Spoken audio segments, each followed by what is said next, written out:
오늘 말씀의 제목은 행복의 기별입니다. 이 네이클로바의 이 꽃말은 행운이라는 뜻을 가지고 있습니다.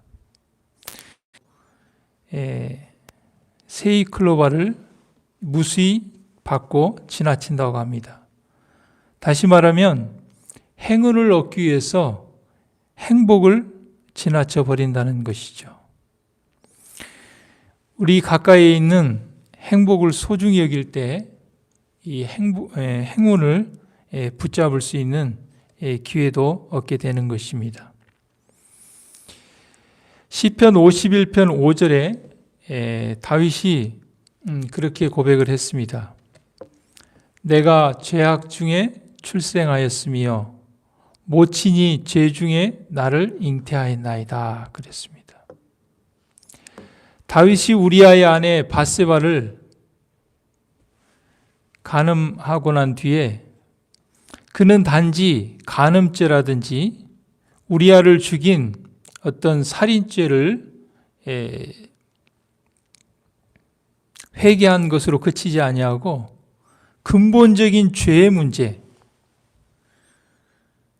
죄악 중에 출생하였고 죄 중에 잉태하였다고 고백하면서 그는 마음의 청결함을 위해서 다윗이 회개의 기도를 드린 것을 우린 시편 51편에 보게 됩니다.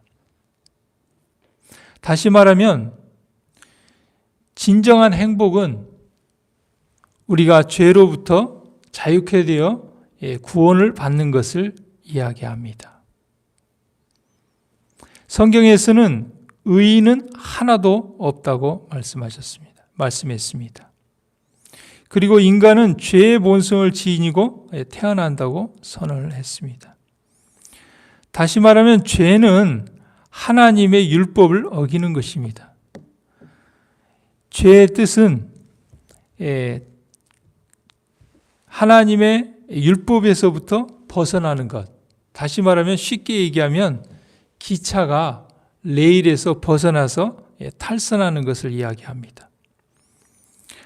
하나님의 본성과 그분의 율법의 본질이 사랑이라는 것이 온 우주 앞에 증명되어야 되는데 그 사랑에서 우리가 빗겨나고 벗어나는 것, 그것이 바로 죄입니다. 반대로 죄의 반대인 의는 하나님의 본성을 이야기합니다.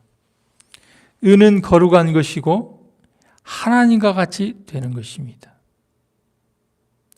하나님은 사랑이라고 그랬습니다.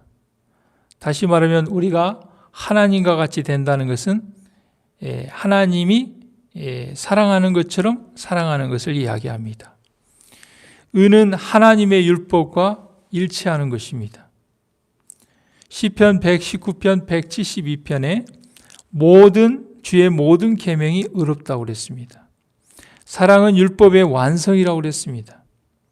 의는 사랑이며 사랑은 하나님의 빛과 생명이라고 그랬습니다. 하나님의 의는 그리스도를 통하여 실현되는데 그러므로 우리는 예수님을 받아들임으로 인해서 의를 얻게 되는 것입니다. 전갈 한 마리가 있었는데요.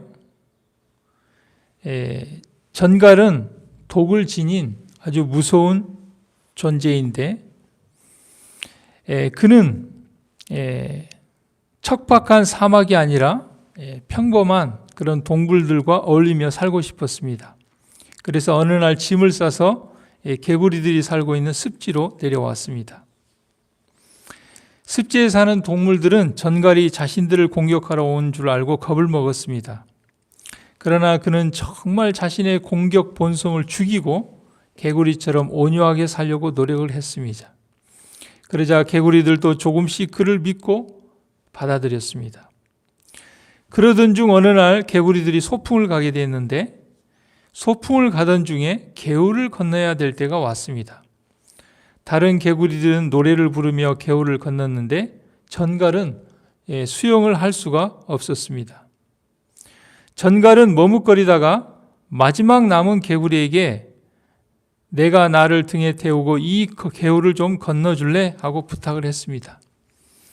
그러자 개구리가 그러다가 내가 독침으로 나를 찔러서 죽일 거 아니냐? 그러자 전갈이 개구리에게 이렇게 얘기했습니다. 바보야, 그러면 나도 불에 빠져 죽잖아. 전갈의 말이 일리가 있어서 개구리는 전갈을 등에 업고 개울을 건너기 시작했습니다. 한 중간쯤 건넜을 때 갑자기 개구리 등에서 뭐가 톡 쏘는 것입니다. 전갈이 개구리를 독침으로 쏜 것입니다. 개구리가 전갈에게 이야기했습니다. 너 왜 같이 죽으려고 나를 쐈냐? 그렇게 하지 않는다고 해놓고. 그러자 전갈이 이렇게 얘기했습니다. 나도 모르게 물렁물렁한 네 살에 내 독침이 닿으니까 본성적으로 너를 쏘게 되었다. 그렇게 얘기했습니다. 그래서 개구리도 독침으로 찔러 죽고 또 전갈도 같이 물에 빠져 죽었다고 합니다. 이것은 하나의 만드는 이야기지만 아무리 전갈이 자기의 본성을 거슬러서 하려고 했지만 그는 본성적으로 개구리의 살에 그 독침이 닿자마자 쏠 수밖에 없었다는 것입니다. 정로의 계단 47페이지에 그대들은 그대 자신을 하나님께 바치기를 원하나 도덕적 힘이 약해서 유혹의 종이 되고 죄악적 생애의 습관에 지배를 받고 있다. 그대들의 약속과 결심은 썩은 새끼와 같다. 그랬습니다. 우리가 아무리 약속을 하고 결심한다 할지라도 죄의 본성을 가진 우리는 그 결심은, 그 약속은 썩은 새끼줄과 같이 연약한 것이라고 그랬습니다. 오직 우리가 예수 그리스도, 의요 사랑이신 예수 그리스도를 우리의 마음에 받아들일 때, 그때 우리의 안에 있는 의 대신 예수 그리스도께서 우리를 승리케 해 주실 것을 믿고 오늘 하루도 예수님을 바라보고 예수님의 복음의 기별을 가지고 살며 그 복음을 전하는 우리 모두가 되기를 간절히 바랍니다. 이 아침에 같이 기도할 기도 제목은 우리 김인규 장로님 가정을 위해서 좀 기도해 주시고 또 우리 윌슨을 위해서 기도해 주시기를 바랍니다. 다 같이 기도하겠습니다. 하늘에 계신